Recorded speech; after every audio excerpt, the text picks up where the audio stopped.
mean, this time of year, nothing is more comforting to me than a bowl of soup. But this soup, tomato-lentil soup, is cheap, cheerful, filled with great nutrition. And what's fabulous about soups is even if you're only cooking for 1 or 2 people, make a huge pot because soup freezes beautifully.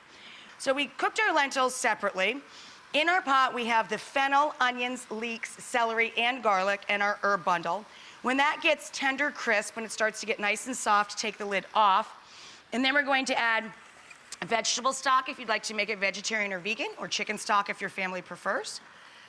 6 to 8 cups, depending on how thick or thin you want your soup. I'm gonna use a couple of quarts. And then I'm going to use a combination of canned whole tomatoes, San Marzano tomatoes. San Marzano tomatoes really are very sweet and delicious and naturally sugary in flavor. But a lot of companies will try and trick you. And they're not Italian tomatoes. They just put San Marzano in the title, and they're domestic tomatoes. Also delicious, but not as sweet naturally as San Marzano. So if you are buying San Marzano or Italian tomatoes, just spin the can around and make sure it's actually a product of Italy and that you're not being taken for a ride there with your dollars. Throw in your tomatoes. Break them up a little bit with your spoon. At home, my mom and I, when we add tomatoes to anything, whole tomatoes, we just crush them with our hands, but that might gross you out. So I'm using the spoon. But it's much more effective to just run your fingers through them as you drop them into the pot. And then I'm going to add a couple cups of passata. Passata is just tomato puree. Feel free to use a can of tomato puree. Tomato puree might make it a little too sweet for me because most tomato puree has sugar added to it. Passata is tomato puree made from fresh tomatoes and no sugar is ever added to it. So this comes sometimes in those little boxes that you see in the grocery store, the Italian tomatoes, all puree in the boxes, or little glass jars like this. But again, you can use tomato puree too, that's fine. Stir that around, and then of course add all of your lentils and the juices that they cooked in to your pot. And then you just let this simmer until it thickens up to your liking and you're ready to go. Barely fits in the pot. So,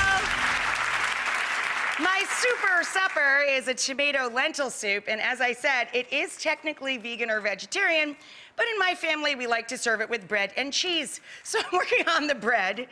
And what I do for this ciabatta or any crusty bread is if you have a gas top stove, you could do this right on your stovetop.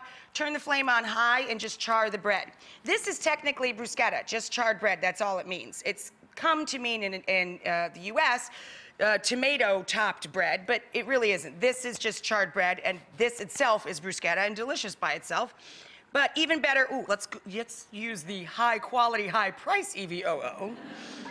And in my family, we rub it with cut garlic while it's still hot. You could do this under your broiler, of course, if you have an electric stove. And then we season it with flaky sea salt, good fruity olive oil, garlic, and my family likes things spicy, so we put a little chili flake on there, too.